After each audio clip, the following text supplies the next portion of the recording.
So we are recording. Okay. So yeah, I think we can just jump right into it. So the Lovers.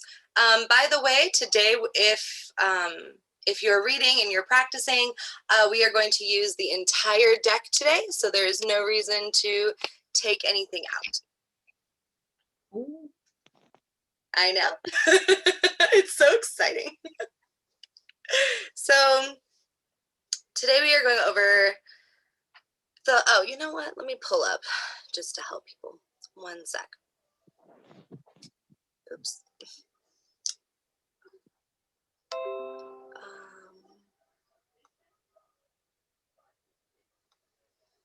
It says I cannot.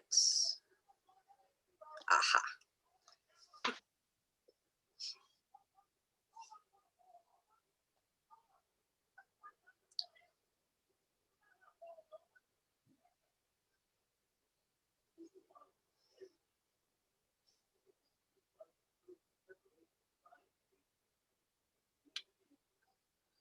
Where is, here we go.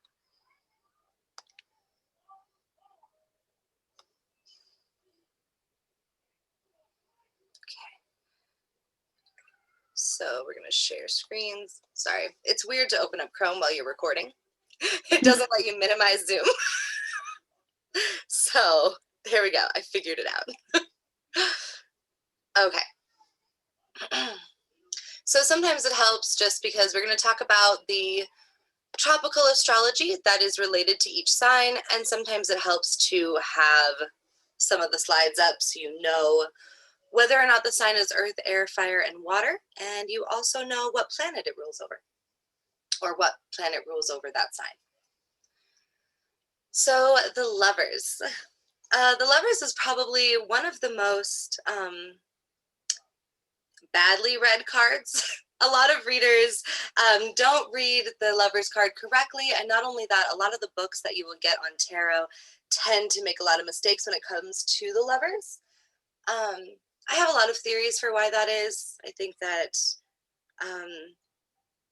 as society, we have, I don't know, we have trouble talking about extremely intimate things, about extremely physically intimate things, or things that have to do with the aspect of love that is not necessarily romance and being connected to each other through emotional ways. Instead, the Lovers is much more about intimacy when it comes to sex.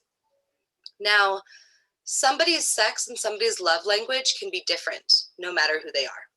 Their love language, their sexual intimate language, don't think of it as love in the sense of the Two of Cups. That's very emotional. This is much more physical intimacy, but it all depends on how that person communicates that. So for some people, that is sex, and it is the very common definition of sex. And for others, it's not. For others, the way that they display their physical intimacy with one another is through a different form of communication, and they don't necessarily associate sex with what the common definition would be. So we are going to talk about that. So the Lovers is Gemini. So it is air. So it is literally your intimacy language. It is the way you communicate it. It is the communication that two people or lots of people have when it comes to intimacy. And a lot of times this card is read as love and connection and romance and like attraction, and that is incorrect because it is much, much, much more about your physical intimacy language and the way that you express your intimacy in much more physical ways. And it is a much more sexual card. And so right side up. And this card is also easy to read in the sense that Right side up, you feel like your intimacy needs are being met in all of the ways that you would like them to be met, and the person understands you in an intimate sexual way. And upside down, they do not. And it is not going well. So that makes it kind of easier to read, right side up and upside down, but also you get to have a really fun conversation about sex with a stranger. So that is also fun. Depending on if you're giving a reading to a stranger, but we're giving a reading to a stranger, yeah, this card can be a little awkward. I enjoy talking about this card. I think it's kind of fun. This card, when it comes up in couples readings, is also fun. You get to talk about your sexual intimacy language and how you communicate that to each other. Yes, but I wanted to open up to you guys, and why do you think this is air? Definitely when I first learned that this was Gemini, I always kind of associate it with something more earth, because this is physical. This is the way that you are physically intimate, and air and making it a language and making it a way that we communicate is very interesting. So why do you guys think that it's Gemini, and why do you think that it's air?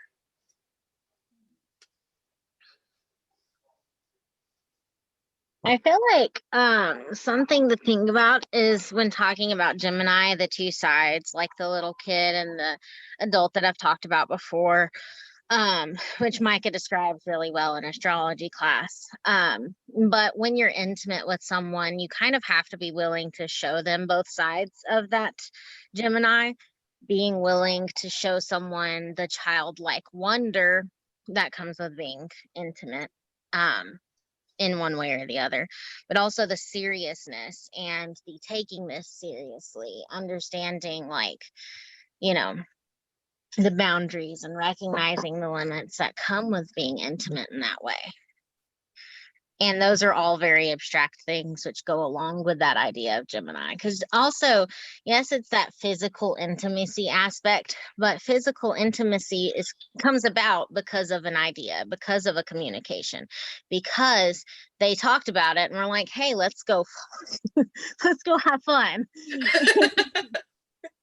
It came about because of an idea and because of a communication. And it is constantly a form of communication too, letting your partner know what you need versus your partner letting you know what they need, and that kind of stuff. Because sex and physical intimacy of any kind is more than just physical. I agree. And thank you for giving us that explanation of Gemini and why it relates to Gemini. Thank you, Sarah. I mean, air makes sense because it is communication. It's body language is one of the primary communication tools we have, even if we frequently ignore it and pretend that it doesn't happen. It's often the communication language we can't hide, especially in Western society. We don't necessarily do a lot to be good at hiding our physical communication. There are societies where you learn very quickly to hide physical communication cues, but ours isn't one of them. We don't hide it. We just are expected to pretend it doesn't exist. So true. So it is constant communication. It's whether or not you should touch someone. It's how you should touch someone. And, like you said, there's a lot of physical intimacy that has nothing to do with sex. Yep. So being physically intimate with someone is, potentially having the connection to touch, but it's also being able to read those cues, being able to look at them and know by their body language, by your body language, whether this is a good day or a bad day, whether this is a day for having a hug, holding hands, whether you should or should not touch, where you should or should not touch, how you should or should not touch. And, you know, those things you can see in a couple that has a really good communication style, whether they're friends or lovers or, you know, long-term partners of some variety. You can see that they know that. You can watch them and realize, you know, when they leave a situation, nothing was said. It was just looking at each other, having that moment of physical intimacy, of eye contact, body contact, and knowing that that communication has already happened, that they didn't have to say a word to be able to communicate. And, you know, that's a level of intimacy that you can't, that is very different than a verbal intimacy. Being able to read somebody's body language to that extent that, you know, maybe they are your safe place in terms of physically, but they're also the person you can read super easily. You know when they're pissed off, you know when they're happy. And that communication is one that's often on a deeper level because it's harder to lie. So much harder to lie with your body than it is to lie with your words. Because, you know, the people who want to be lied to with somebody's body will take it, but they're not reading the signs. They're not looking. They accept the lies because they want to. But somebody's posture, how they touch you, whether or not they do, how they sit next to you, how they face you, how they stand, the way their mouth moves, all the micro expressions, you know, that stuff, very few of us are trained to lie that way. So, you know, this being an air style of communication is very much a thought process because it is learning to analyze all those little cues, add them up and understand them for a specific person because everybody's a little bit different. I completely agree. Thank you. Yes, exactly. And it really, at the end, yeah, it is. It's a form of language and it's a form of communication. And air makes so much sense when you really think about it and when you really think about intimate communication. And yeah, so that is the lovers. And that one is both easy and complex. You could think about and analyze the lovers card in so many different ways for so many different types of intimate relationships. And but in a reading, it is very straightforward. I feel like it kind of goes back with the Hierophant being an earth, even though it's so abstract. In this case, it's an air, even though it's so physical. It just adds a whole nother layer because when you look at air, you really still have to think of the earth and vice versa. Yes. And realizing not only that all of the elements connect to each other, but also how they connect and why they connect is so important to really understanding how to read tarot and how to understand the big picture of the reading. And then that really comes into what we were talking about before with intuitive reading and knowing the element and how that element relates to the other elements that are inside the reading can really help you with that intuitive prediction as well. So yeah, the next card is the Chariot. And I was excited to bring this card up in class because Kevin got it last time and did such a great job reading it just based off of its astrological association, Cancer. And it is very, very interesting. Once again, I always say this though, that it's just interesting, but that the Chariot is Cancer. So when you get the Chariot in a reading, the Chariot itself usually appears on the card. Usually you will get somebody actually riding something. Depending on how modern your deck is and what theme it's based off of, sometimes it's not a chariot, but usually they're riding something. And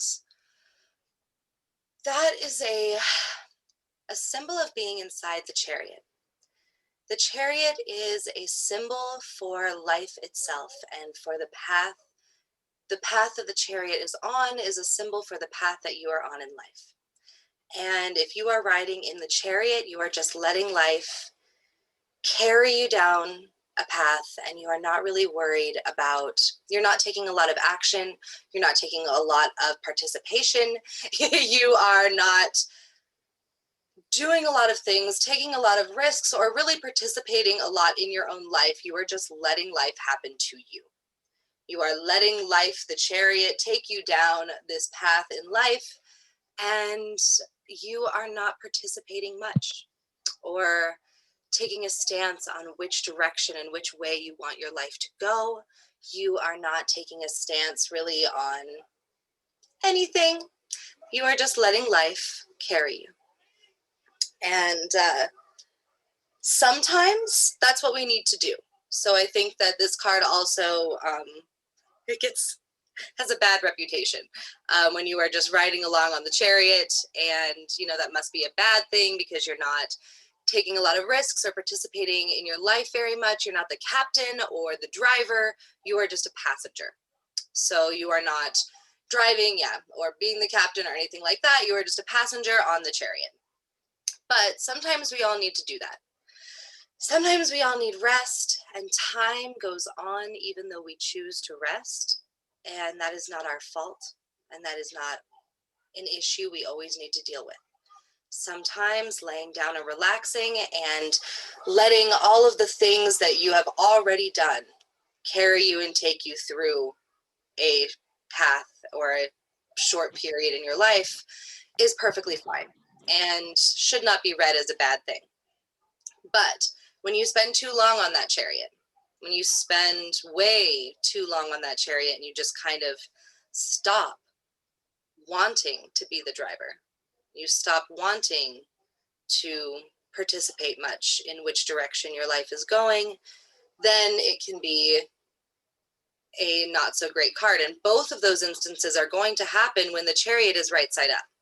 So it's really up to you to see the cards next to it to really decide how long they have been on this chariot and how much of life they're just kind of letting go on without them being the driver and without them taking a lot of initiative and a lot of action and standing and doing something and trying to make their life go down a path that they want and that would feel. Sometimes paths that we want don't always lead to happiness. So saying that, trying to make yourself happy isn't necessarily always an option, but taking more of a stance and taking that driver's seat and leading your life down a path that you would be proud of is very important at one point in your life. And so using the cards around it to decipher how long they have just been resting and letting life take the reins. Alex, with this one, is this like the 4? Yeah, yes, it is very much like the 4, definitely. So if you had the 4 next to this, depending on the suit, would be giving you a pretty damn good idea of what it is that you should be doing or something that you really need to be paying attention to. Yes, definitely. Yes, this card is very much like the 4. It is kind of a bigger and larger interpretation of the 4. The 4 is, content and stable, and the chariot definitely has that. It has that stability. It has the reassurance, that, you don't have to be driving. So you feel better. Sometimes people do feel better just kind of letting life go whichever direction it might. And sometimes they say, that they're just going with the flow, and that's a beautiful thing for a time. But at one point, you do have to figure out where you're going and decide where you want to go and be the one driving to get there. So yes, it is definitely much like a 4.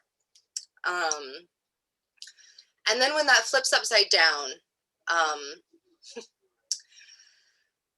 when the chariot flips upside down. So in essence, it's very much like what you would imagine if you literally flipped the chariot upside down, that you were to fall out of the chariot and the horses carrying the chariot kind of fall over, and you have jumped out of the chariot and you are taking a very large risk and going down a unpaved path and deciding to jump off of that very straight path that you were going down and do something different. And sometimes we jump off the chariot and it explodes and it doesn't go well. And we get very upset about the fact that we jumped off our chariot and that the chariot went on without us. And now we don't really know how to get back onto that path that we were on, where we were just kind of okay with everything going on. But sometimes you jump off the chariot and you take that really big risk and you go down a path that you were super unsure about, that was very, very different for you. And sometimes it goes extremely well. So the chariot is definitely one of those cards where you have to look at the cards around it to really decide whether or not this is a negative or positive experience in someone's life.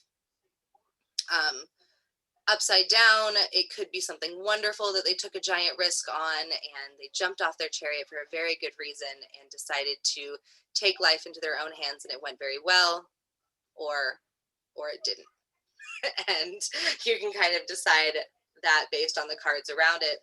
And also, not only that, you can kind of decide what path they were on by seeing the cards around it. What path was the chariot on? What was their comfort zone? Because that's really what the chariot is as well, is your comfort zone. And the place where you are okay with going with the flow. Because if we weren't in our comfort zone and we weren't in a place that, made us feel at least slightly stable, then we wouldn't be okay with going with the flow and just letting that continue happening.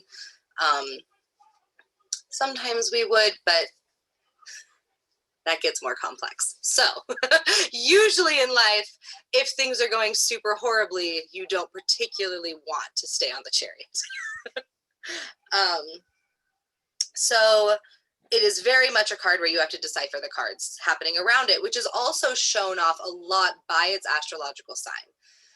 The fact that this card is solely based on your emotions. This card is solely based on what you love, what makes you happy, what makes you feel loved, what makes you feel excited, what makes you feel joy and comfort. And it is all about your very, very particular and specific emotions about life.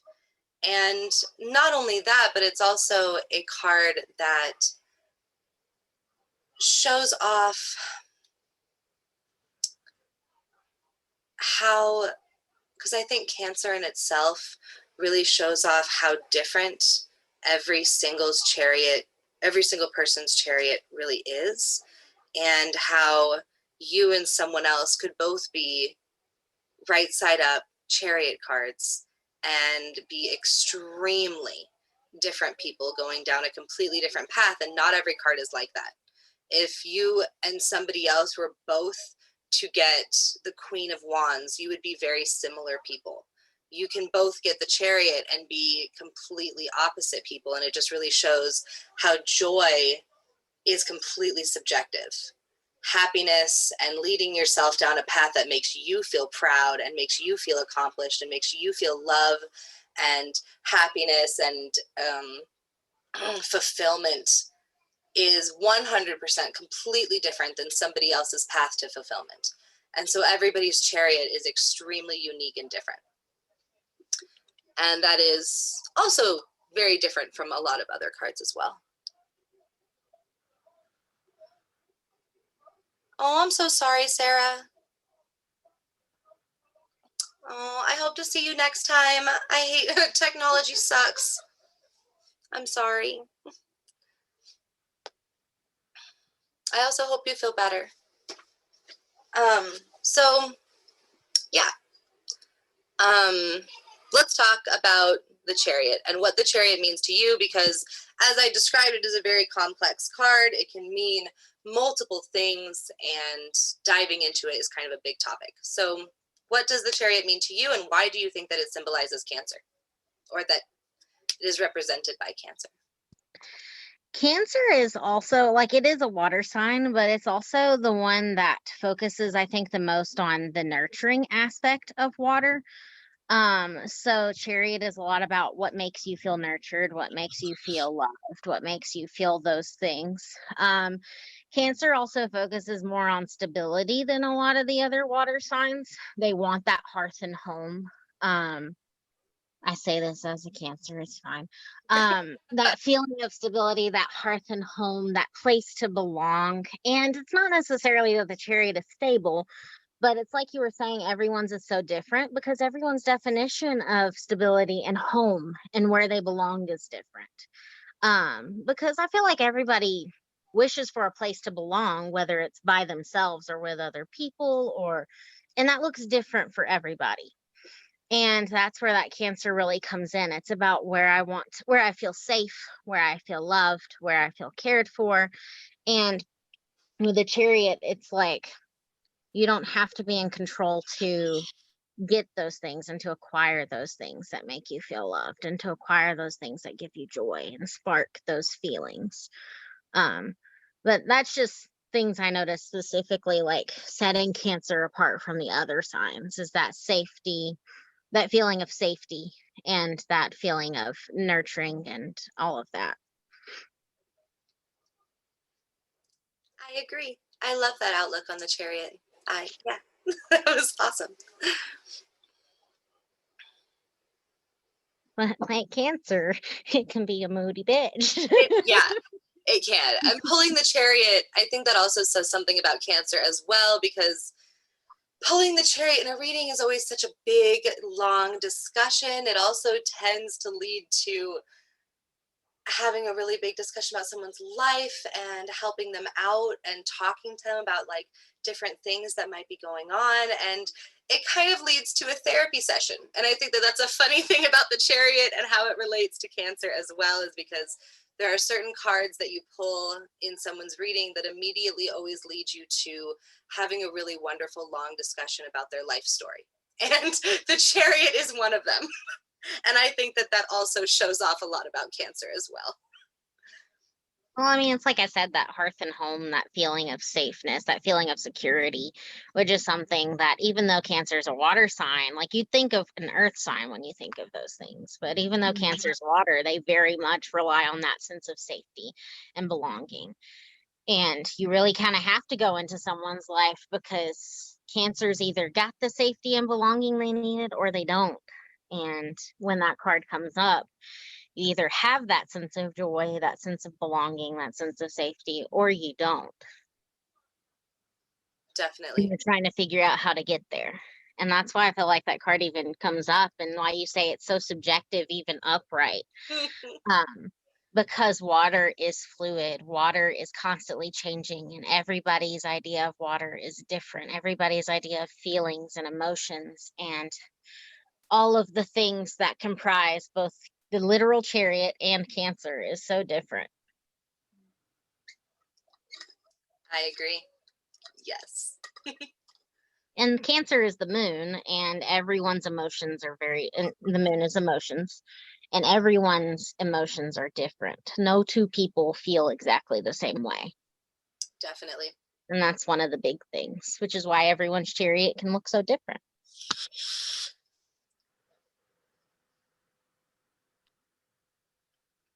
I actually want to do a tarot class, and this just made me think of it, but I want to do a tarot class where we all to really incorporate art, because I think a really huge part of tarot cards that a lot of people forget about is how the artwork is depicted. If you've ever given a tarot card reading to somebody and, like, you know, you pull the tower and their eyes are like, oh my God, my life is over. And they see the artwork. They don't know what the card means. They have never looked at tarot cards before, but they see the artwork and immediately they think that something bad is going to happen. And artwork is very important in tarot. If you have to spend 10 minutes of the reading explaining to them why the 4 skeletons don't mean that anything bad is going to happen to them, then artwork really does have a really big is a really big part of tarot card reading. And part of the art class I wanted us to do that really focuses on art is doing things like drawing our own chariot and what our comfort zone would look like and what our chariot would look like. And I think that'd be really fun. Just as like a side thing. even if you can't draw, like I have not practiced drawing much in my life, so I'm not a great artist, but I still think it'd be fun to draw our own chariots and to draw our own love language and to draw certain cards like We that. could also take images from like magazines and paste them together in some sort of diorama or something. Collage. Collage. That's a great idea. Yeah. We should do stuff like that. That'd be fun. Maybe I'll plan some classes like that. So the next card that we are focusing on, so the next card is strength. And I think this one is one of those cards that most people know immediately. When you say the card, they look at the card and most people know exactly what astrology sign this one would be. Most cards are going to have a large lion, because throughout many different cultures, the lion has been a symbol of pride and strength. And you see it throughout many, many different cultures, a lot of cultures that could not communicate with each other when this symbol was formed. So I think it's kind of cool to think about how as a species, we kind of relate lions to pride and strength, which is kind of cool. But yes, this is strength, and it is the Leo. And I think that, yeah, Leo symbolizes this card so well. It really does. And in both ways, in both how the Leo thinks about themselves, as well as how others perceive the Leo as well. And so, of course, when you have strength, this is a fire sign. And I think that, once again, I really enjoy it when cards kind of fulfill exactly what I was imagining in my head when it comes to their element and to their astrology sign. When I think of something extremely strong and able to not only cause destruction, but also something that causes nurturing and heat and life and love and passion, I also relate all of those things to strength as well. And so fire has always represented a lot of strength and passion and pride and all of those things. But so the strength card itself is very self-explanatory, which is really nice. Upside down, it does mean lack of strength. Right side up, it does mean the feeling of strength. But there's a lot more to it than that. There is the cards around it obviously describe why you feel like you are in a moment where you have to pull together a lot of strength and a lot of courage and a lot of self-confidence and pride and all of those things. And so sometimes, even though you might get the right side up strength card in your reading, it doesn't necessarily mean that everything going on around you is positive, because you are being put in a situation in life where you do have to pull together a lot of courage and strength and all of those things that go along with trying to pull together your courage and trying to pull together everything inside of you that makes you feel strong and that makes you feel proud and confident. And so if you do get it right set up in a reading, it does mean that you are going to be successful. And in regards to your question, that you are going to pull together the strength and courage and confidence that it requires to be successful in whatever you were asking about or in whatever happened to show up in your reading. And that you are going to be able to fulfill and conquer the things that you wanted to. But that could mean that things were not going well, and that you were forced and put into a situation where you would have to be a lot stronger than you wish that you would have had to be. And then also upside down is not necessarily saying anything about your strength, that you're not strong or that you're not confident or that you are not courageous and that you don't have a lot of umph and muchness inside of you. It just means that for the situation that you're going through in life, that sometimes we don't have enough courage and strength inside of us to be able to accomplish what we wish that we could have. And those things do come up a lot in readings as well, because we are human. And sometimes we really, really, really want something, and we just couldn't pull together everything that we wish we could have inside of us to gain the confidence to do and accomplish what we wish we could have. Sometimes we're super, super, super excited about a new job and a new interview, and it's our dream job and it's everything we've ever wanted. And we lay in bed and hide under the covers on the day of the interview. And sometimes that happens, and that is life, and we are human beings. And so, yeah, that is the strength card, is whether or not in this situation in time you feel strong and courageous and confident and supported and all of those things that come along with that.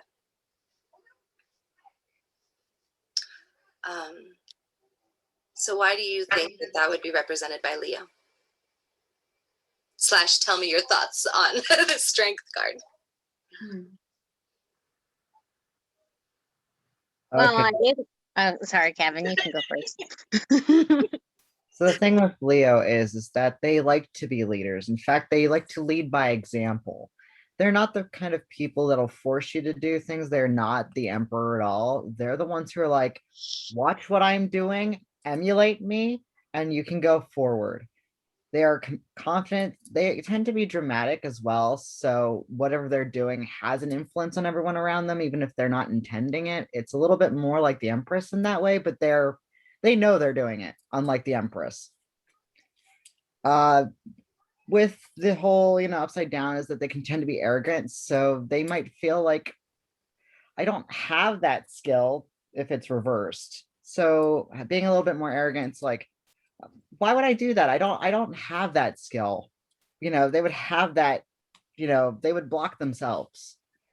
And that's what I see with the reverse strength. But I also see that with the, with the imagery of these cards, usually it is a great beast, as you said, like a lion, which is considered the king of the jungle, the king of the beasts.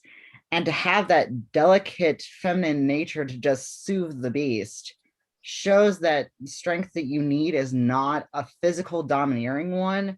It is one of confidence, of like, don't show fear and it won't kill you. So it's always in mind to keep that it's not trying to force the situation. It's not trying to be domineering. It is definitely to be much more just self-confident. If you're around that giant beast, to almost emulate the lion. It's not to be the human, it's to be the lion, but to trust to be the balance between the both. Sorry, I'm also congested right now because of allergies. Oh, I'm sorry. Okay, but Tying in the woman that was really lovely. Like, I loved tying in the woman, because we talk a lot about the lion, but then all of the cards always depict a feminine appearing person, at least, sitting or laying or standing beside the lion, by the beast. And it's like the courage to quell the beast, but also the courage to lay beside it and to be at peace with it. And what I was going to note is the fact that Leo is a fixed sign. So Leo is very much the goal getter, the one that reaches for their goals and the things that they have. And strength is really needed to reach those goals. Strength is very much connected to the idea of, I have this thing I want to get done. Now, what do I need to do to get there? What do I need to use? What courage, what strength, what determination do I need? And when it's upside down, it reminds me of a Leo at their worst, when the goal falls through, or when things don't go the way they were planned, or when they just didn't have enough oomph to get there. I say this because Cynthia's a Leo, it's fine. But they just fall apart. They lose it. They're like, they couldn't believe they weren't strong enough. They couldn't believe that they didn't believe hard enough, when really they probably did believe hard enough. It just, things just don't always work out the way we want them to. And upside down strength is just a reminder that we can't always be strong. Sometimes we need to be weak, so that when we are strong, we really appreciate that more. We really see that more, and we're able to use it more, because we don't always have the same strengths either. Like, my strengths are very different from Cynthia's. That doesn't make her any less strong, or me any less strong. It just means we have different things that we are capable of doing. And there's nothing wrong with getting that upside down card to see that, oh, this is just not my area of expertise. And that's okay. It's still hard, but it really serves as a lesson more than anything. And one other thing that definitely comes up from a lot of the imagery, but it's not necessarily an easy battle. That having that strength means you're going to be tested. If you need that strength, it's not necessarily that this is going to be just, I am strong, I will flex my, heart muscles, or, flex my confidence and everyone will bow down before me. It's going to be a battle. It has to be a battle if you need that strength, that confidence. You can't win it just by walking out like the emperor. Oh The yeah. emperor walks onto the field and everybody just bows down and concedes. This is the battle where you are going to come out with some scars. You are going to have to fight for it. You can, if it's upright, you can do this. You will be able to succeed. You have what you need inside of you to manage this. But that doesn't mean it's going to be easy. It doesn't mean you're going to come out unscathed. But you can do it, and you will learn from it. You'll gain more strength, more confidence, more knowledge of yourself and what you can actually do. Reversed, you might not be successful, but you also might pay a higher price than you're okay with.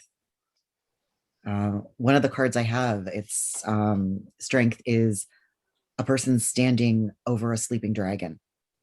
She only has one eye. Wow. That's Yeah, a representation.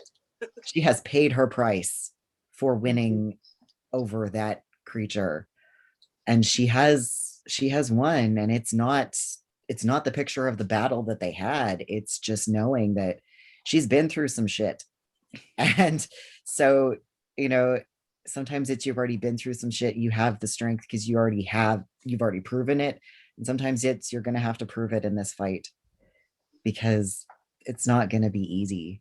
And yeah, like different ones.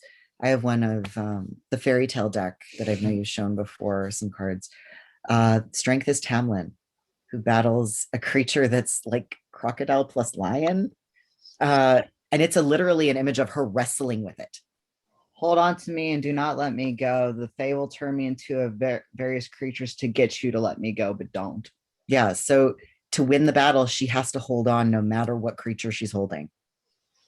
And it's going to try and escape and wrestle with her, and she has to keep holding on. So yeah, strength does not mean that this is going to be easy just because you are strong enough. It means it's going to need all that strength that you have. So it's going to be hard. You can do it, but it is going to be hard, and you might not come out unscathed. Definitely. Yes. If it's coming up, it's coming up for a reason. Yeah, It's exactly. like my reading last week that I sent you, Alice. If it's coming up, it's coming up for a reason. Yeah. Yep. And I think that's something too that helps with the intuitive predictions, is that if this card is coming up in their reading, it is not just a generalized idea of the fact that this person is a very strong person. It is the fact that there is something happening in their life right now, and there's a reason that they are getting this card. and there's a reason that they are going to have to be very strong.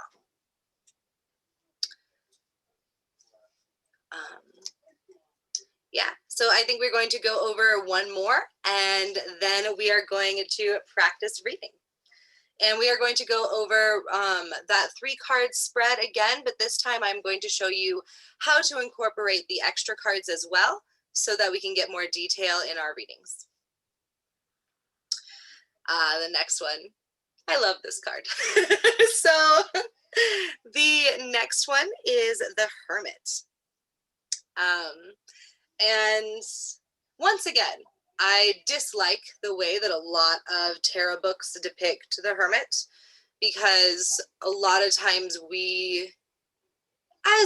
I don't think so as a species, it's more so as a culture within Europe and a lot of North America, it is that time to rest or introversion or needing of space and seclusion and isolation are always extremely negative. You know, the how dare you be introverted? There must be something wrong with you. Or, you know, if you just met the right person, you'd want to be around people all the time, you know, don't you know? And like these things are just, they're not true. It's just culture. It's the way that we have, it's the way that we perceive these things within our culture. And so the Hermit is that symbol of a time for introspection, a needing that time. And so there can be many reasons for needing that time, and needing that time alone, and needing that time for space, and for time by yourself, time to think, time to process, and even time to be isolated from others, even time to just be with your own thoughts. And the Hermit is also symbolized by just that needing to find answers and needing to look within yourself to find those answers. The realization that not all answers in life can be found through communication with others. That some answers about yourself or about the universe or about anything that you need answered sometimes can only be answered alone. And we tend to value answers that come from analyzing things and communication with others. But it is just as important to realize when the answer needs to come from solitude and from yourself and from introspection and from getting to know yourself better. The Hermit is also a symbol of getting to know who you are and learning who you are without the influence of others, learning who you are and who you want to be, and getting to know yourself without being around other people and seeing what you're like when others are not around. And also viewing yourself through solely and only your eyes and not through the perceptions of others, and or through the perceptions of your job or who you are separate from your career, separate from your school, separate from all of the things that are outside influences that make up your personality. Who are you without outside influences? And yeah, right side up, you are doing all of those things that I just said. Upside down, you might have spent too long here. Humans, as I said, all of those things that I just said, humans are also meant at one point in life to be around other humans. If you stay the Hermit for too long, you focus too much on solely and only isolation and introspection, and getting to know yourself and all of those beautiful things that I just said, if you spend too long there, then it can turn into negative isolation. It can turn into purposely isolating yourself from others and not wanting to go back, or not even go back, not wanting to be around anybody else and ending up being lonely.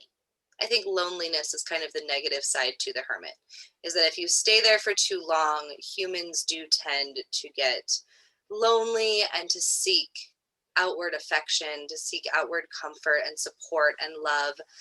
And sometimes we can spend too long in the state of the hermit.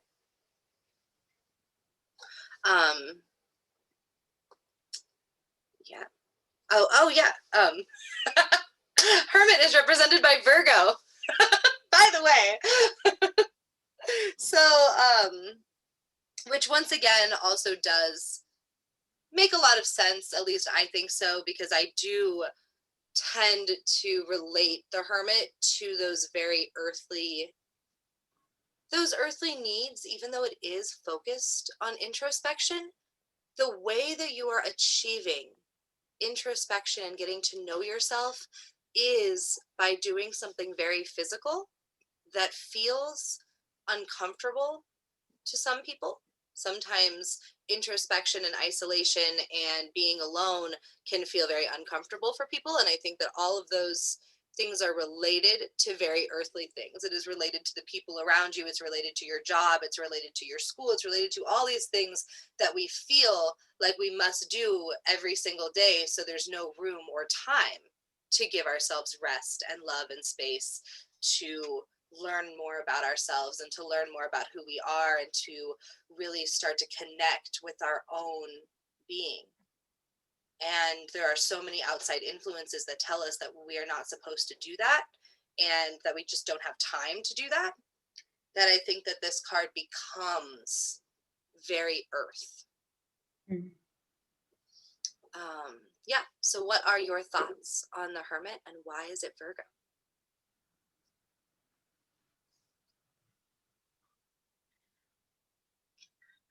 I'm looking at that one as Virgo. See, when I look at my birth chart is very heavy fire, but right in the center of it, which is a big contradiction, is a massive dose of Virgo. So I've got Virgo in as how I communicate. So on one hand, I can be really outgoing and really quite loud, but then I can nitpick and pull things apart at the seams. And but as outgoing as what I like to be, I also need that time on my own, which I think is that Virgo side of it, where I need to think and where I need to process. So when I'm teaching all day and I'm in the classroom, I've got the showy side of who I can be, but then I need the quiet time and I need the space to think, which I think is the Virgo side of the card. And it's very much, I think, quite a big part of who I am, but not the side that I show to everybody. So it for me, it's that time to think. And I suppose if it's Virgo, there's all that Mercury side of it too, which is all that time to think. And I dwell a lot as well on how I communicate with people and how people communicate with me. And it's, I can definitely see that side, that Virgo needs, I suppose, for perfection as well, and trying to putting yourself into a timeout when things aren't going right. Yeah. Makes me feel at times like I'm a contradiction into myself, because I've got all of that fire, but then I've got that heavy Virgo in my chart, which I know absolutely drives people around the bend, because it doesn't quite fit with, I think, what I give off, but actually how I am. Yeah. I also like to think of when we're alone, that is when we meditate. That is when we take time to connect to the earth and to the world around us. And I just get this image of like taking that time to meditate, taking that time to process, taking that time to connect and really connecting to the earth and connecting to that physical to our physical world around us is something we often forget to do because we're so connected to people and we're so connected to doing things and getting things done and making things happen that we don't just take time to just be, which I feel like is what the Hermit Upright is all about too. It's taking that time to just be and really just exist, and take that alone time to think and to work on things and just really connect, not only to the earth, but also to yourself, like connect to your inner self. And Virgo is all about that like practicality and the day-to-day tasks that we do. And like, I think of, taking that time to meditate every day, taking that time to think every day and just sit with yourself for a few minutes. It's something I'm really bad about not doing, but it is kind of just that routine, like that routine of taking a few moments out of your day just to be alone and to exist. And I just really think of that when I think of the Hermit. Definitely. I think you brought up something too that I forgot to mention about the Hermit, that really does relate to Virgo, is that for some people, really resting and being with yourself and in your own space is also a time to nest, to make your space or your home exactly the way that you want it to be, the way that feels peaceful, the way that makes you feel safe, the way that makes you feel at home. And sometimes that involves a lot of the small tasks that we don't think about every day. Sometimes making your home feel like your safe place and the place that makes you feel happiest is to vacuum and dust and clean and organize and put things away. So like the perfectionist part of the Virgo of trying to have everything in its place, and I suppose for me, that's the side of my personality which completely annoys anyone around me, as I constantly move, twist, turn it. I love move thing. Yeah, it's that nitpicky part, isn't it, of being organized and everything having a place, but then can also completely annoy anyone around you while you're in that zone. Yes, definitely.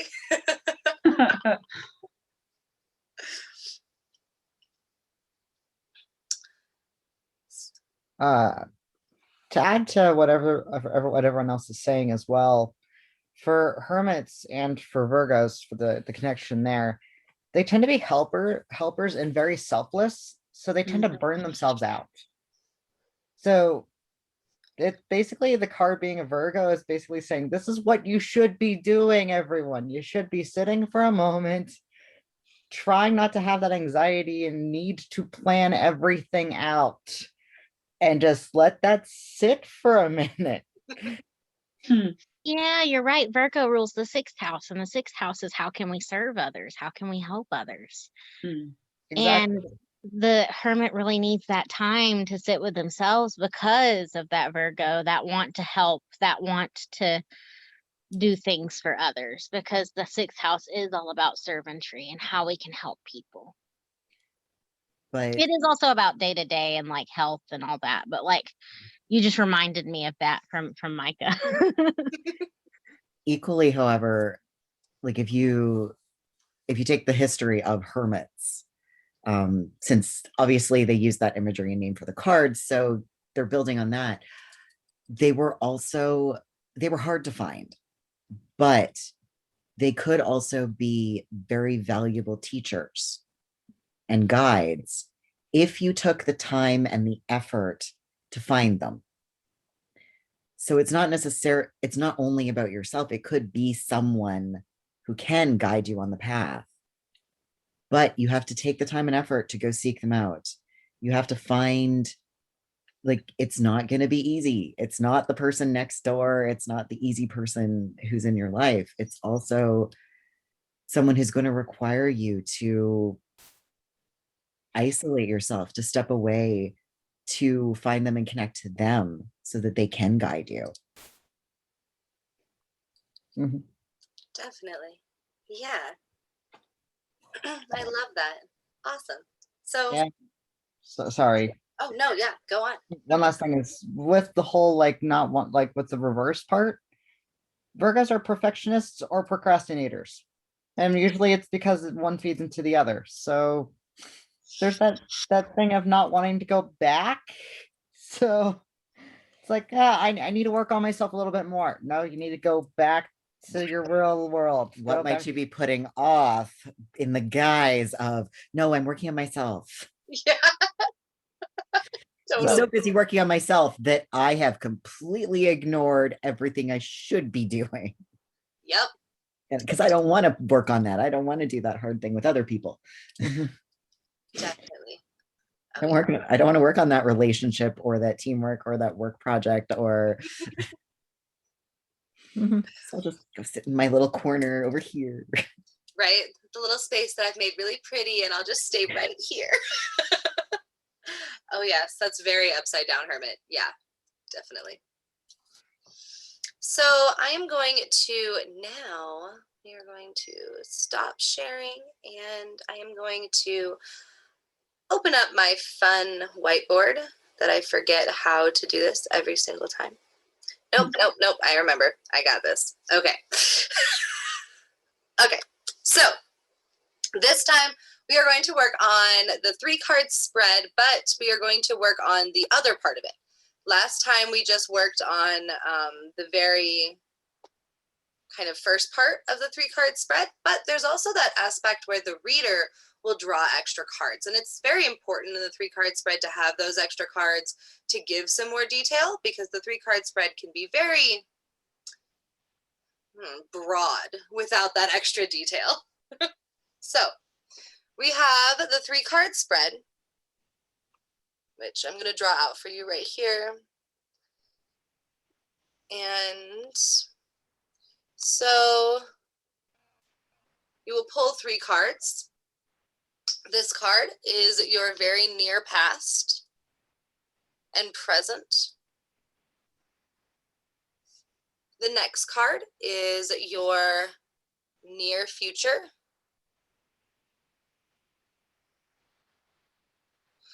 And the next card is your further future.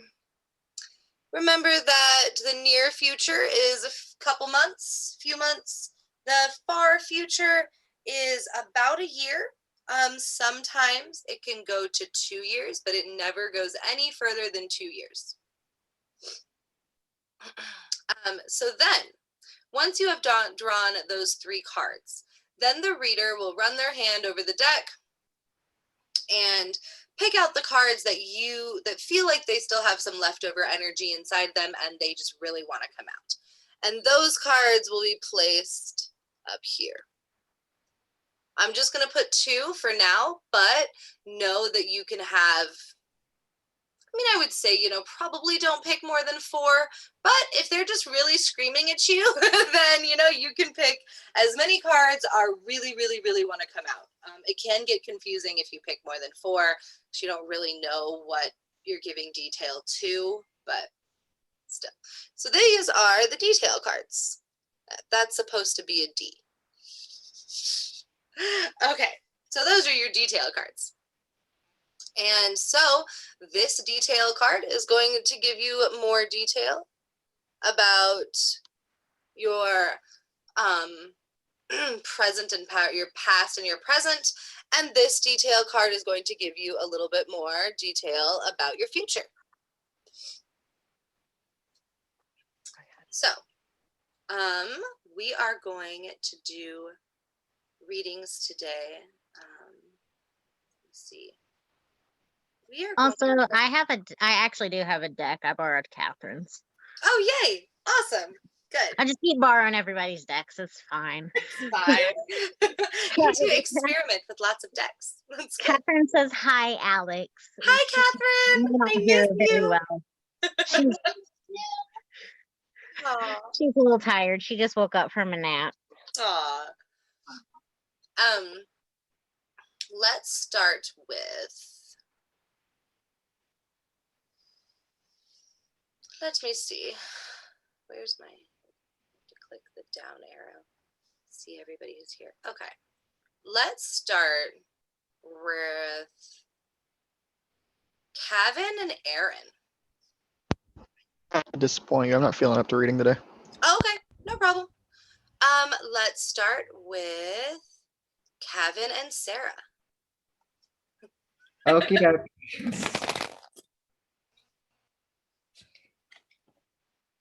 Okay. Do you want to go first or me, Gavin? You can go first. Okay. So then I will read you first. So if you would, shuffle your deck and do the things like with the 3-card spread. If I were Yeah. reading someone like not a class person, I'd give all the details, but you know what to do at this point. So Yeah, so far, first card is the reversed world. oh yay, the world. The second card is the reversed emperor. And the last card is the reversed Queen of Wands. Oh yay. Wow. You have a lot of people in your future. A lot of people. Oh, it just gets better. I just pulled the Page of Penties. Yeah, sounds like a lot of people. It's a party over here. Oh, and the fifth card is the Hanged Man. Oh, is it upright or upside down? Upright. So the only reversed is the world? Or no, you said the Queen of the Wands only is reversed upright and Is the Hanged is the Man. Hanged Man. oh, the only upright's the Hanged Man. Okay, that's good to know. So starting with the world, I do know the definition of the world. So what's the astrological sign? Because I want to try and include that. So the astrological sign to the world is oh my god, is Sagittarius. I was like, what is the world again? It's Okay. Sagittarius. That's actually beautiful because the way you describe the world, you use the one is all is one video from Full Metal Alchemist, and that's such Sagittarius energy. I'm just saying. Sagittarius. So starting with the reversed world, the world is the card that basically is saying one is all is one. If you've ever seen Full Metal Alchemist, that's the easiest way to describe it. But we are all connected. You are connected to all things, all people, all creatures. Everything in the universe is connected. When it is reversed, you don't feel connected. You feel like you're lacking that connection, like you're struggling to connect to the world around you, like you're struggling to really exist as a part, like as a cog in this clock, like picturing a clock. You're struggling to find where you fit. You're struggling to find your place in the world and how you fit into everything. And I feel like that ties into the fact that you recently got diagnosed with autism too, or like, self-diagnosed. But it's like feeling like I finally know why I don't feel connected, but I still struggle to connect and to feel that connection to the world and the interconnectedness that comes with it. So this card is really here to remind you that you are connected, even if you don't feel like you are. We are all connected. We all exist together. We are all a partnership working together to make the world turn, as it were, like that clock. And this is really that reminder that even though you don't feel very connected right now, and even though you really are struggling with that, you are connected. And you do have a system, like a work system. You do have people and things and objects that connect you to this world and things around you. And you do have that to rely on and to remind you. So that's the world. I love that card. It's a very beautiful card. Even when it's upside down, it's really there to remind us that we are connected. We just need to find where we fit in and constantly remember that even when we don't feel that, we have people on our side, we have things on our side, and we have the ability to find that connectedness, even despite what's caused us to feel disconnected. But moving onward, you have the reverse emperor, and that's someone we have gone over in class. The reversed emperor. Hey, sorry. The reversed emperor is typically a person in your life that they may mean well with their way of thinking. I'm not saying they do or that they don't, but they are trying to persuade you to their way of thinking and their way of feeling and what they really believe in. But you shouldn't have any of it. You shouldn't take any of it. They are not as good as they think they are. They're not as right as they think they are, or feel like they are. And they are a very confident person, very possibly even arrogant, because that's what the Emperor is all about, is that arrogance. In this case, I feel like it's someone that really does know what they're talking about, or at least presents that, but it's not something that should be agreed with. It's not something that should be followed. Kind of think of it like, not that your mom is the emperor, but really just that kind of person that wants their way of thinking to absolutely be right all the time. But really, you shouldn't buy into it. You shouldn't listen to them at all. They are not the best person to be following. All I really know is your mom. You don't. I can't really place who that is. I'm trying to like think about it, but I also know you a little bit, and that's about it. It could even be someone I don't know yet, because this is the near future and I have been trying to branch out more. That is fair. It could be someone you don't know. I'm just trying to I know Alex wants us to be more intuitive with it, and I'm trying to think, but there's not really anyone I can think of off the top of my head from knowing you that would be, other than potentially your mom, because she can be a very confident, arrogant person. Oh, you mean the Taurus Sun Leo Moon mother? Is that who you're talking about? That The mother. confident one? Dude. Yeah, but that's the only person I can think of in your life that's really overly arrogant and a horrible person and someone you shouldn't listen to. But either way, there's someone that's coming along that thinks they know what they're talking about, thinks they are doing the best thing, but they're not someone that you should listen to. Cynthia.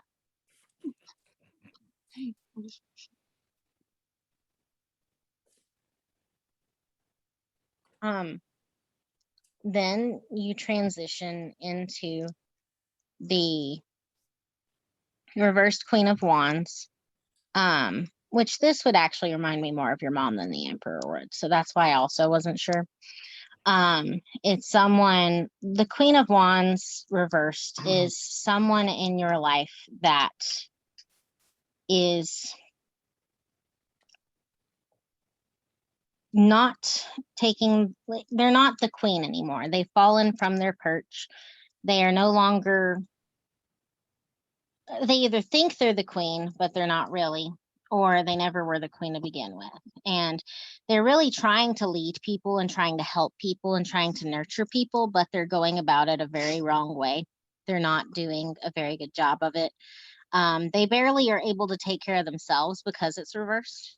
They're barely able to do for themselves, and yet they're trying to help other people, which is what the reverse queen really speaks to. It's like, I can barely take care of myself, but I'm not going to act like it. I'm still going to try and lead people and help people, because that's what the queen does. They try to help people regardless, but they're not able to.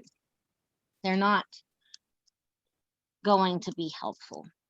They may mean well in your life, but they're not going to be able to help you the way that I feel like you would need to be helped in the far future. Actually, scratch that. The Emperor is more like your mom. The Queen of Wands reversed, I could actually see just being one of our friends, someone who really wants to help, but is not in a place to do so. Someone who wants to do things and means well and wants to take action and help you take charge of your life and move forward, but they're barely able to keep themselves together when it comes to their actions. That could actually even be Kier, because I know you're a very intellectual person. You're so smart. You are so intelligent, but I also recognize that when it comes to taking action and doing things, sidetracked happens, distracted happens, things happen. Taking action's a lot harder than thinking about things. And I feel like you really mean well. You want to help him get out there and live his life and do all the things, but you're barely able to keep things together yourself sometimes. How did this become the cards roasting me? The funny thing is the card is right next to Kira. But I don't know, and it could also be someone else. It just reminds me of like how Kira could be the Queen of Swords or the Page of Swords, really thoughtful, really intellectual, really helpful when it comes to ideas and thinking. But ADD brain makes it a lot harder to be great with actions. But that's also just what I know about y'all. So I guess it's not super intuitive if you already know it. But it does seem like overall what you have in the future is a lot of people who want to help and who mean well, but you're gonna struggle because either they don't know what they're talking about, they're leading you down the wrong path, or they can barely keep themselves together, let alone another human. The reverse Page of Pentacles is the fourth card. It shows up in between the reverse world and the reverse emperor. So it is someone who is going to be showing up around the same time as the emperor that is going to offer a lot of bad advice about about physical things. So like maybe your health or your housing situation. So like I know you're currently trying to immigrate to Canada. So it could be someone on that front trying to offer a lot of really bad, not helpful advice that you shouldn't take. It could be someone actually working in those offices too, so it's not necessarily someone close to you. But you know, like your immigration lawyer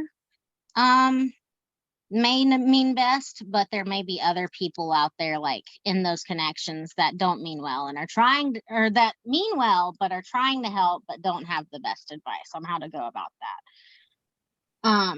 Because I know you feel like the easiest way to connect to the world is going to be stability, getting settled, having a place to stay, and being secure in that. And so this Page of Pentacles reversed is going to come along and try to be helpful, but you shouldn't listen to them. You should follow your gut there, honestly. And keep doing what you're doing to try. But you got a lot of people here that seem to mean well, and it's just not helpful. The last thing you have is the Hanged Man, which is in between the reversed Emperor and the reversed Queen of Wands. The Hanged Man, what's astrological sign is the Hanged Man, Alex?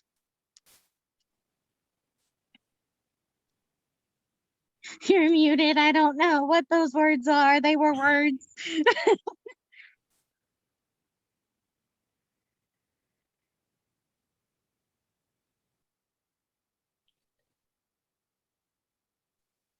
Thank you. Having the whiteboard up while sometimes Zoom, I swear. Anyway. Anyway, so the Hanged Man is actually Aquarius, which is so interesting. That is very interesting. Isn't it interesting? I thought that was also interesting. But yes. So the Hanged Man is a hard card, whether you get it upright or upside down. Unfortunately, it is just a hard card. When you see it upright, it is very much, with all of these people, I feel like you're going to be overwhelmed. I feel like you're going to still feel stuck with that lack of connectedness to the world that the reversed world has as the first card. All of these people trying to be helpful, trying to offer advice, trying to lead you in the right direction. And at the end of the day, you're still going to feel stuck, which is what the Hanged Man is all about. The Hanged Man is feeling stuck, feeling unable to find a way out, thinking you're never going to find a way out, which I guess is where that air comes in. And not being able to communicate your needs and what you want to happen and because I feel like these people are really trying to help, but they're not listening to what you're thinking and what you're wanting and what you're feeling. And that's why you feel stuck. It's like all of these people, they want to help, but they're not listening to what you need and what you're thinking and your ideas about how can you connect to the world better. because they mean well. Like I said, I feel like even the reversed emperor means well. It's just they're not taking your thoughts and communication and what you need into consideration. They know what works for them. And I think that's why they're all reversed. It's because it worked for them.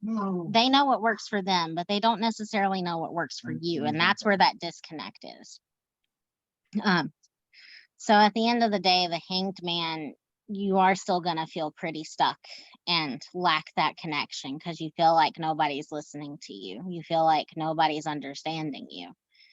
And it's going to be a hard road to get out of that.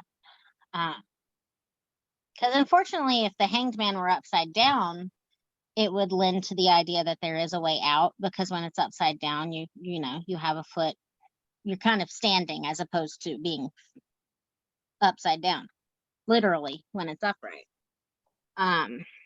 But yeah, that's a hard reading. My Just deck was not know, happy. huh? My deck was not happy, I guess.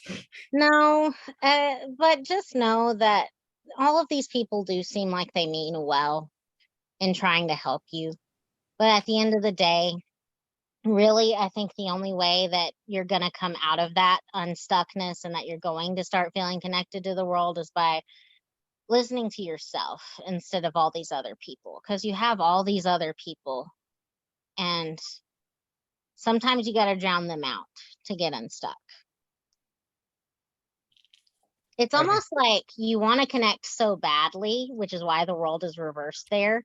And there's so many people because you want to connect so badly, but they're just not helping. They're hurting instead and making you feel even more stuck and even more disconnected because you can't, like, you're not understanding each other. It's like there's a barrier there, if that makes sense. Yeah, it does. But like I said, it's hard.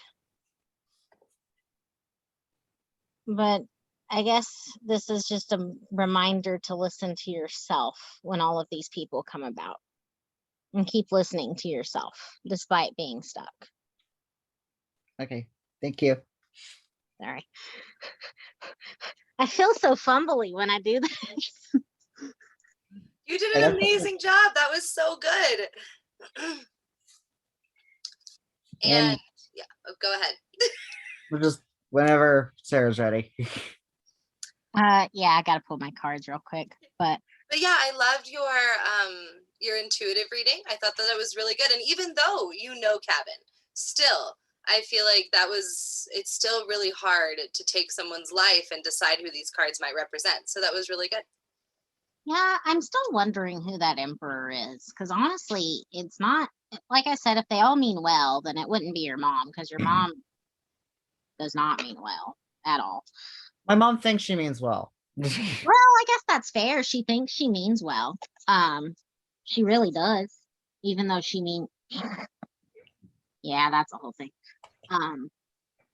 But I feel like the page is just someone related to your whole immigration deal. So whether it's your immigration lawyer or someone else, it's a framework there. Because I feel like if you can get that in order, you'll feel a lot better anyways. So. I'm going to name the cards out now. I'm going to pull the cards. 1, 2, 3, 4,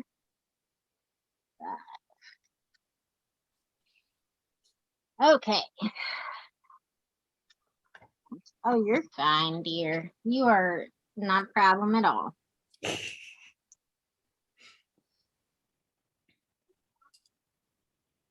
Yeah. I don't feel it. So, the first card I have is the 5 of Swords. And then it's upright. I'll tell you if any or not. The second one I have is a reverse King of Wands. The third one I have is the Page of Swords, upright. The fourth is the reverse page of Pentacles. Oh, wow, we have that in the same spot. And the fifth one is the Chariot. Hey, one that we got today. Yes. Okay, so definitely need to like refer to things. So hold on, like the numbers. I haven't gone to that yet. You are all good. Take your time. Honestly, the other reading from the other day had like so many major arcana. This one does not. Mhm. Still got the Chariot. Actually, I didn't get the Chariot the other day, I don't think. But yeah. I'm just basically going through like all of them real quick. So I can be just like 1, 2, 3. This Chariot is very interesting. Okay. It is 2 dragons. Oh, nice. Interesting. It's her dragon deck. All right. So for the first card, it's the 5 of Swords. Chaos, chaos, chaos, chaos. And especially with swords, this is more about the mind, more about thinking, potentially even past traumas could be coming back into play with the 5 of Swords, especially if they have resurfaced once again in your life. That's the thing with the 5 of Swords, is it causes chaos.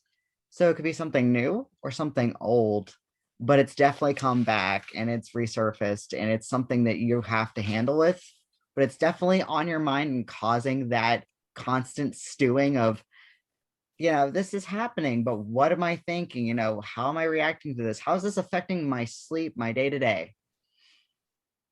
For the near future, for the King of Wands, for the Wands, I always see it with the fiery card is 2 reasons. Is that, it's reversed. So Wands is always socialization or creativity, sometimes even a mixture of both. But to have a King of Wands reverse, it's somebody who thinks he's, a genius, somebody who's a good leader and can show you how to do these things. And is not going to be able to give you much information on this, especially when it comes to what you're pursuing personally. He doesn't have that thought. He only has a thought of what will further his goals. So him being able to help you at all is not going to be a thing. For who this could be, again, with throwing out gender, because, king can be a woman, man, non-binary. Honestly, for the King of Wands reversed, he's trying to lead you the wrong way. I think that somebody has to do with work. This is somebody who's at your workplace trying to get you to do what they want you to do, and you're like, nope, that's not how it's going to work. And you'll find your way around that. But it's definitely adding into that chaos, or at least going to be influenced by that chaos. And then the Page of Swords in the last position, your far future. This is somebody who is a messenger who's telling you to sit down, think about what you're doing next. This is somebody who's basically like, I know what you've been through. Here's what here's what you've been through. I have this personal knowledge, but I can't relate to it directly because I haven't been through what you have. But you need to do X, Y, Z. Like, take these certain paths. Like, this is an idea. You need to sit down with your shit. You need to sit with your shit and you need to organize your shit. You need to think about it. So, like, that's what I'm saying, is that from the King of Wands, with this frustration going into, from 5 of Swords back to frustration of the King of Wands, this Page of Swords is going to notice this and go, hold on, wait, this isn't right. You need to sit down and think. They're the person who's going to basically just sit there, slide in and go, have you been doing what you need to do? Not about what they're saying, what you need to do. So to have somebody be able to say this to you and actually give you this message, it's somebody you trust. It's somebody who's close to you. So for that, I would definitely say that, oh man, that could be anybody in my mind, but I'm definitely seeing that it's somebody more in your close circle, like in your household even, because that way they can actually be like, this is how I'm going to get through to you. they would know how to do that. And going into the Page of Pence and the Chariot for the next Page of Pence, oh boy. It's telling you to find your roots. It's telling you that you should focus on things that are doing with your, your home life, or even that the Five of Swords and the King of Wands are influencing your home life. He's definitely telling you to think about like what's physical about you that is being influenced. So he's like, how is this having problems in your daily life? So the Five of Swords in your past and the King of Wands in your near future, this page is going to be like, okay, you should probably see how this is influencing the people closest to you as well as yourself, because no man is an island. Whatever's going through with you is probably going through with other people as well, and you're seeking that stability. And this page is telling you to seek that stability as well. Actually, I would honestly put Cynthia in the Page of Pence, because it's more focused towards home life, trying to give you those roots, trying to figure out a way of having a home life with you, especially since you got a pretty ring lately. Yeah, it is also reversed, as a note. I didn't catch that. Sorry. No, So I tried to put it up here too so you could see, but it's a little hard to see. It's yeah, bad. It's a little screen on my screen. So that actually influences what it's definitely somebody who's focusing on home, but somebody who doesn't have one. So wants to make those roots and doesn't have those roots and is struggling to find those roots. Oh boy. Oh, Sorry, I mean, it can still be Cynthia. Cynthia. It's fine. Sorry, Cynthia. Oh, she's gone. It's okay. Okay, and then the last one, the Chariot, again, where this is telling you to go with the flow, to not try to hold on to those reins as tightly as you think you should. Go with what your heart's telling you, not with your mind, even though all of these swords are here, and it's definitely influencing you, because it's saying that these troubles, these thoughts that you're having, or like all these things that you're in your head, the Chariot's telling you to get through this, to actually coast through this, you have to let go a little. Like, just go with the flow, but not tight fisting, because if you hold on to those reins, they're gonna burn your hands when life just drags you away. So with this going in between the near future and the far future, don't listen to the King of Wands. What you should do is just go with the flow. Don't try to have control of the situation like the King of Wands is telling you to. Like, he's like, I do this. The Chariot's saying, go with the flow. Because going with the flow will get you to that person who will tell you, hey, I see that you're having this problem. You need to sit down. You need to figure out what you're doing with yourself. Like, if it's not bad advice, it's the Page of Swords is more of trying to guide you to fixing yourself, because they know you have that ability in yourself to take those reins and be like, here, you've got everything you need. Figure out what you're doing. It's saying that there's these problems. You need to work on them. Like, because it's saying that you have all these problems in the past. Especially with that 5 being chaos.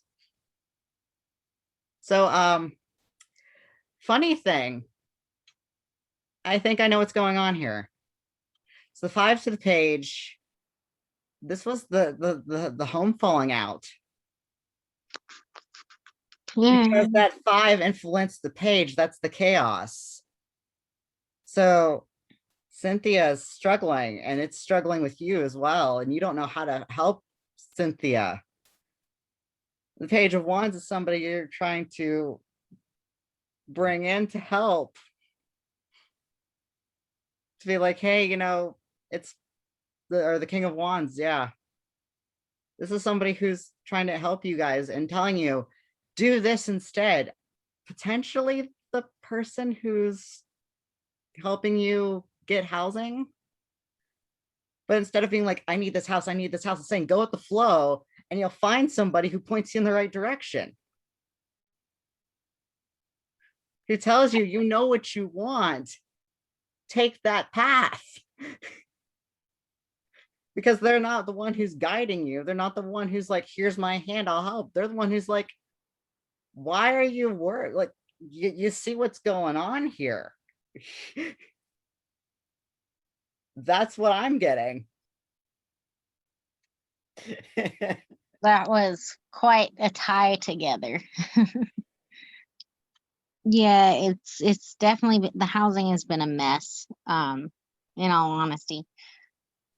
Yeah, and like I knew about the chaos and I was like, oh yeah, because you don't have a house, it's just a tangible thought or an intangible thought right now. So it not having those roots would cause more chaos. Yeah, it's also we're going home in 2 weeks, and that's just a mess in and of itself. So Oh no, that might be the King of Wands.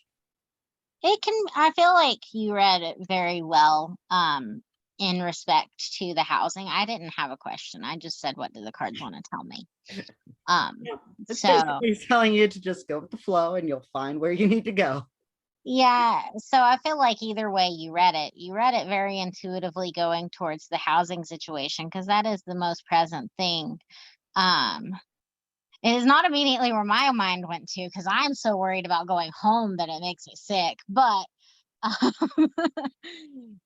the same time, I feel like that's what the beauty of the card is that they can be read so many different ways, and you are the reader, so you are reading it, you are telling me this is what this about, and you are the correct person here because you are the one reading it. And honestly, with the Page of Pentacles in my reading, that was Gideon. Oh, That was my kid, because he's been telling me, I want you to come home, I miss you, come home. And I'm like, right now that's a risk I can't take it. So telling me that advice to come home, I'm like, I can't right now, I'm sorry. So yeah, that's it, all matches in. Same with, it's always the person who wants you to have a home, who wants to be a part of your family, but like you don't have that physical capability yet to have everything that the Pence promises. Especially when it's upside down. well, thank you. Yeah, That you was- did such a great job, Kevin. I think that your intuitive reading was so awesome. I love how the light bulb just went off and you connected every single card to exactly a real physical thing that would be going on in someone's life. And so I thought that was wonderful. Great job. Thank you. Fabulous. So wonderful. We actually have time for another reading. That's so exciting. Okay, so this time I am going to have Kieran and Evelyn.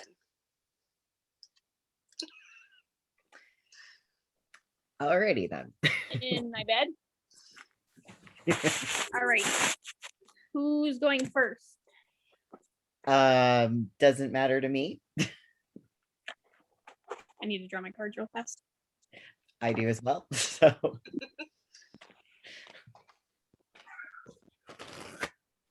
you literally got picked more than like 2 minutes ago. I'm sure that not having your cards out was I didn't want to presume.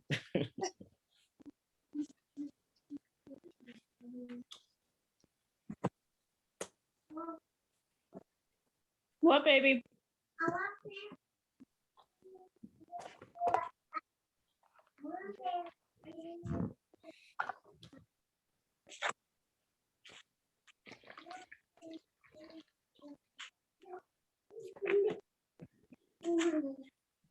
Honey, when I'm done with my class, I can take them out. Are you gonna take?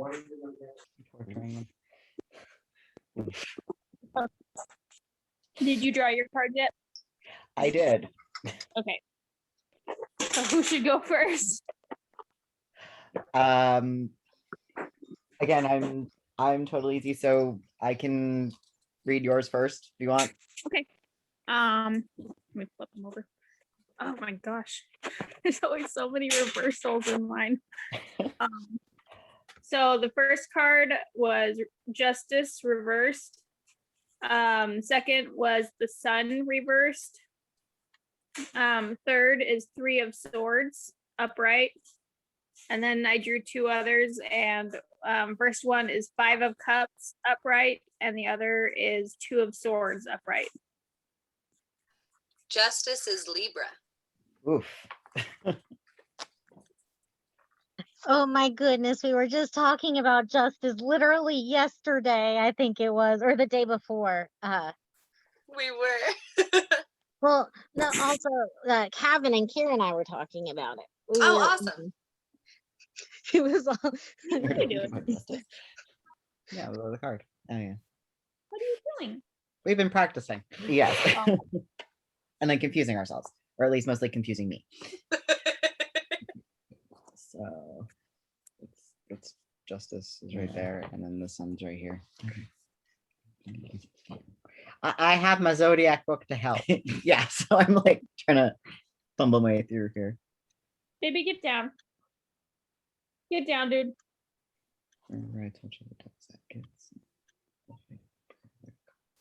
What is it? Mm. Oh, yeah, you can. Justice, I may need some help with justice, because that one I don't have enough frame of reference yet. Well, don't. That's okay. You can do it. I believe in you. You got this. Stop thinking. Yes, please tell the Aquarius to stop thinking. That works great. well, if it does help, if you think back to our conversation a couple days ago, I think I even defined it. Yes, I'm sure there was a conversation. Absolutely believe you. I just think it was mostly a Kevin and me conversation. So that's Yeah, I it. think it was one where I was like, scroll. Oh yeah, what? What are they talking about? Okay, so I'm gonna hold your cards. Okay. Thanks.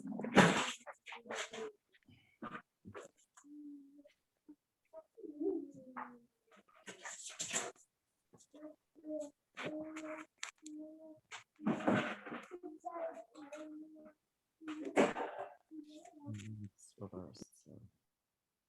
It's justice reversed, yes.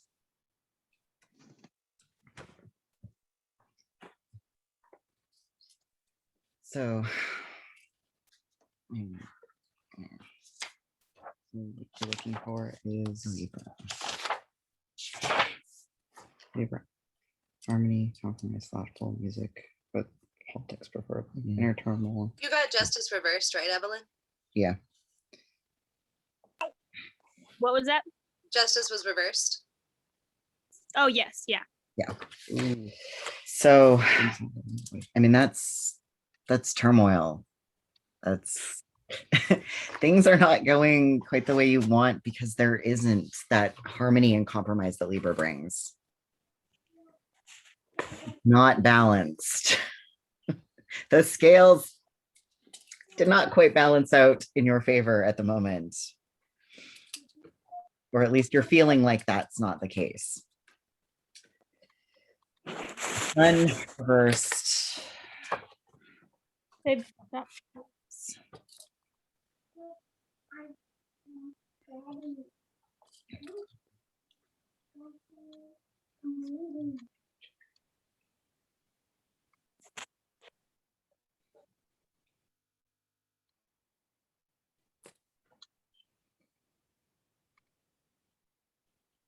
Yeah, this is. I'm a mess with this kind of stuff. So. You're doing awesome. That was a very, very good first intro to the justice. That was good.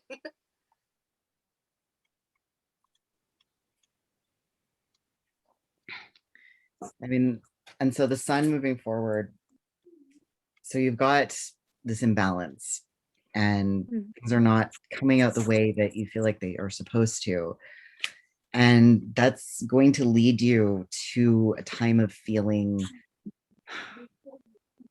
like there is no sun, like the light's gone out. That you're not sure where that bright spot is, whether it's behind a cloud or it's missing, but all those things that give you that joy and brightness and drive to grow and build, that seems to be kind of lacking. It's hidden. The sun is Leo, Aries, and Mars. Let's drive. Oh, nice. Mars. Yeah, so you're missing that drive and confidence to grow and build that, you know, the sun brings. Not right now, buddy. And then Leo. What are you doing? And there, yeah, because Leo and Aries. Yeah, so yeah, so you know, you're feeling like that drive is missing. That's, I'm dropping things.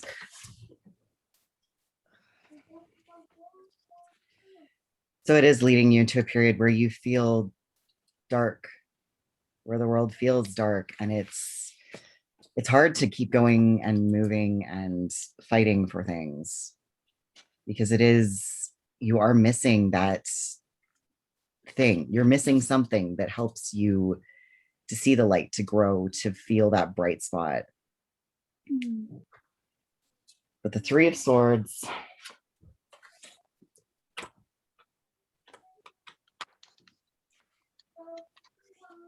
Hold on, baby.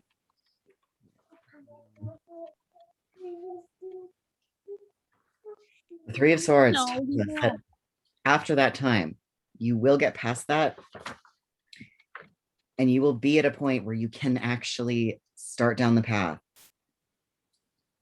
You can start working on, you've made through that time of feeling lost and in the dark. You're going to come to the point where you can have the ideas, you have the decisions made, and you are ready to go forward. You're ready to work on the thoughts and the ideas, putting it all together. And it is going to come out right. You're going to start on that journey that's going to bring you to the right outcome. You just have to go through that crappy, dark place first.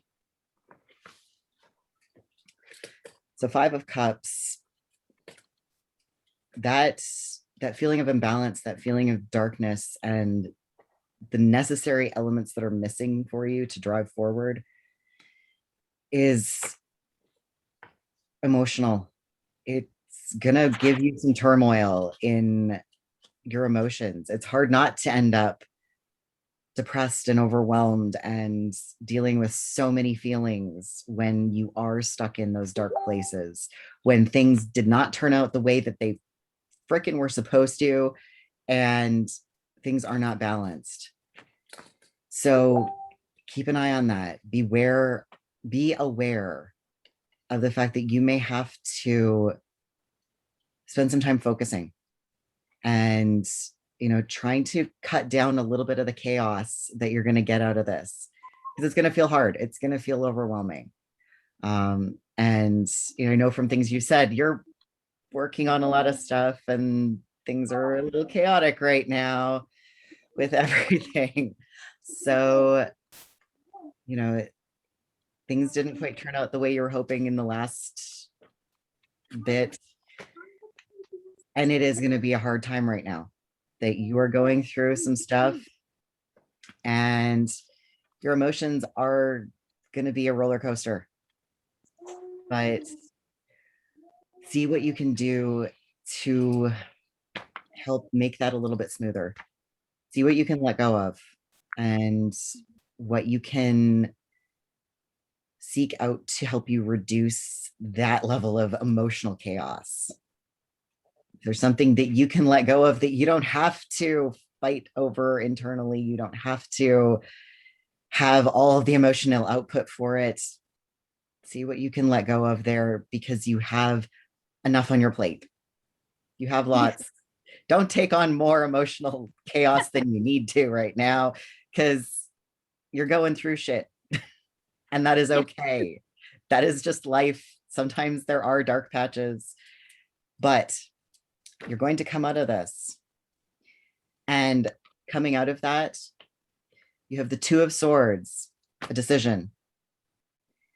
You have the time where you are going to think it through, and you're going to have all the pieces to make an analytical, clear-minded decision. Having all the facts, knowing all the right pieces is going to give you what you need to make the right decision to pull out of this. The right decision to lead you to what you need, which will take you on the first steps to the journey. To get out of this, to work on everything, to bring balance back to your life. Didn't work out the last time, pieces weren't there, things were out of balance. But having been through all of that, now you know going forward what you need to prepare. You're going to know, and you're going to be able to make the right decision the next time to bring your life into a better balance. Yeah, Just that was really good.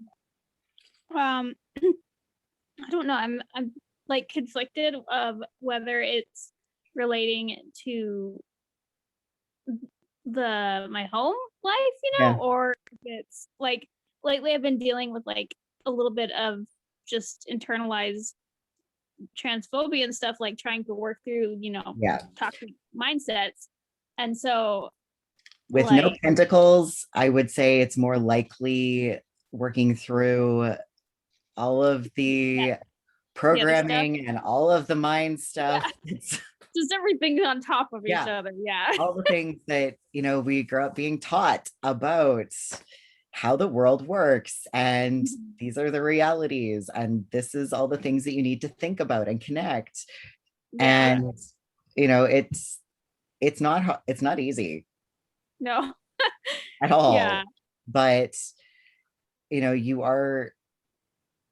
it's hard. So you're at the point where it is hard, and that does give you struggles to work through, but Yeah. you're going to come to the point of deciding that it's worth it. And that Yeah. there are little pieces you can work on, this part and this part, and you can find the right place to cut with the sword, because swords are sharp. They let you cut through. So you find the right place to make the first cut. Mhm. And that one bit allows you in and lets you start working on how to move forward on unraveling all of those tangled thoughts and where to cut. Yeah. Yeah. Yeah, that's I feel like my cards are always so negative. They're like half of them are reversed half the time. Oh, don't worry. More than half of mine are reversed. Okay, which ones are yours? That was beautiful, Kieran. Great job. I loved your intuitive reading. You did really great. And knowing the small things that you do know about Evelyn, you were able to bring that all in and figure out what was going on. And so that was awesome. And even the cards that you didn't know what they meant, you did a really good job. You don't think you did, but you did a very good job. Alrighty, so this is the most cup heavy reading I've ever gotten. So 10 of Cups upright is the first one. The second one is the 9 of Wands reversed. The third is the 6 of Cups reversed. The fourth, the detail card for past, present, and near future is upright Knight of Cups. And Wait. sorry, Knight of Cups? Yeah. Okay. And did you say reversed or upright? That one's upright. Okay.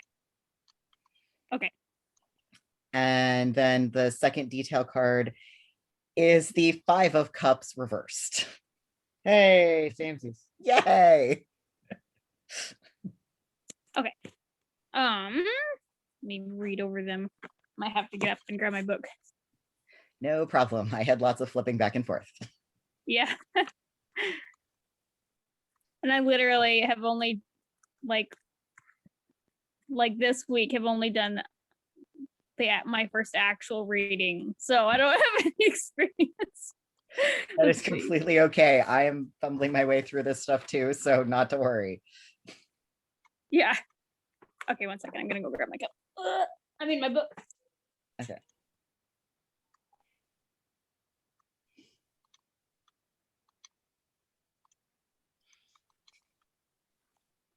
What?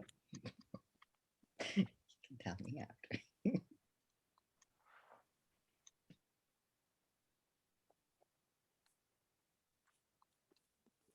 Okay, so 10 of Cups is a family-oriented card.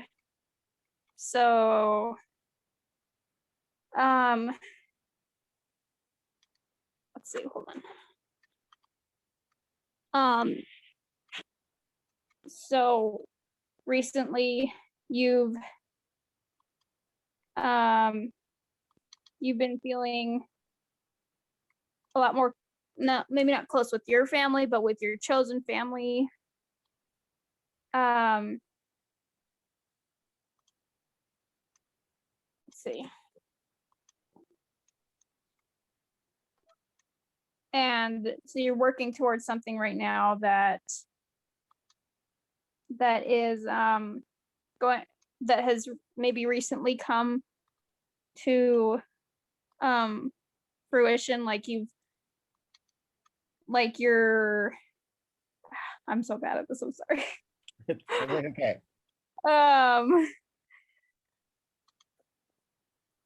That like you've been working towards something and it's finally starting to pay off, and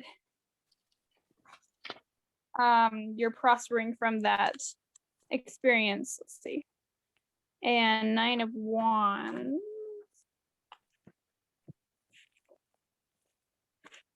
Shoot, where is it? There we go. Let's see. But right now, because of those fruition, sometimes, you succeed at something and then other people are kind of butthurt about it, and so maybe right now there's some opposition towards that. You're like you have succeeded, but maybe family members don't agree with it, or that certain things are trying to push their boundaries to try and get rid of that success that you've seen. Let's see.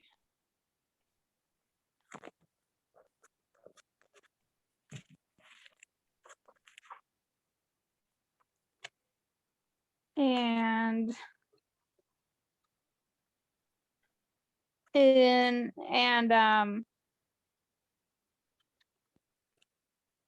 let's see. Cat. Let's see.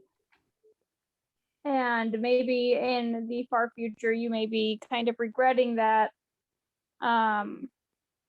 and looking back and thinking that it was better, when it really wasn't. When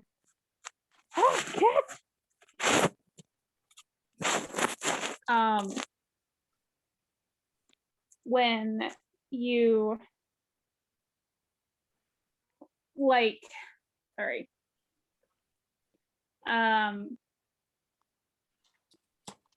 maybe looking back on it and thinking that it was more positive than you thought it was, to be in that situation that you finally got out of, maybe.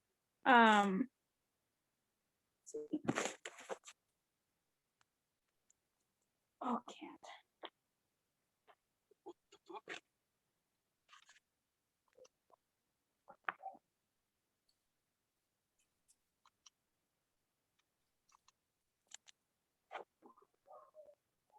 Let's see.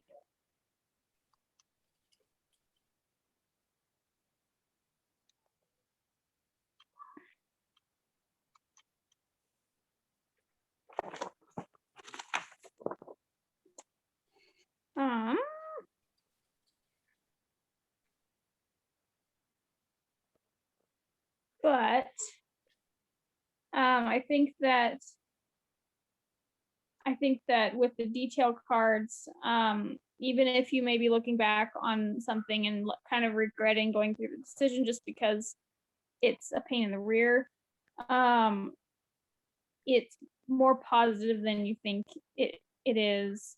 That like the hardship that you're going through, that you'll be going through then, will be a lot, like, it'll still be better than the that outcome that would have been if you hadn't gone through with it. The book says, ready to pick up the pieces, you will be stronger than you were before. So I think that after this decision is made, even though it's really hard, you'll get through it, and it'll be really good for you in the end, even if it's really hard right now. Yeah. Yep, that totally makes sense. Oh, good, because I feel like I did. Yeah. Oh, no. No, Kevin's cards called me out last night on my relationship with my dad. And two of the same cards came up today. Yeah. Yeah. Never been a good one and is just sort of meh. Yeah, it's always hard to cut off a family member, and you do feel like that. Yep. Like maybe I shouldn't have their family, that kind of fear and stuff. But Yep. But I mean, it seems like it will be better for your mental health and everything in the long run, even though it's really hard right now and really hard for probably a while. Yep. That was really good. Thank you so much. You guys all did such a great job. And I know that was one of your first readings, and you did amazing. That was really good. Thank you. So we're going to stop sharing. I have to take a picture of everybody that was here and add on Erin and Laura. There we go. Okay, so awesome. Thank you all so much for being here. This was a great class. I'm so happy we had more time to practice and a lot more people got a chance to read. So that was great. I think the 3-card spread also takes less time. So we got to get through more people.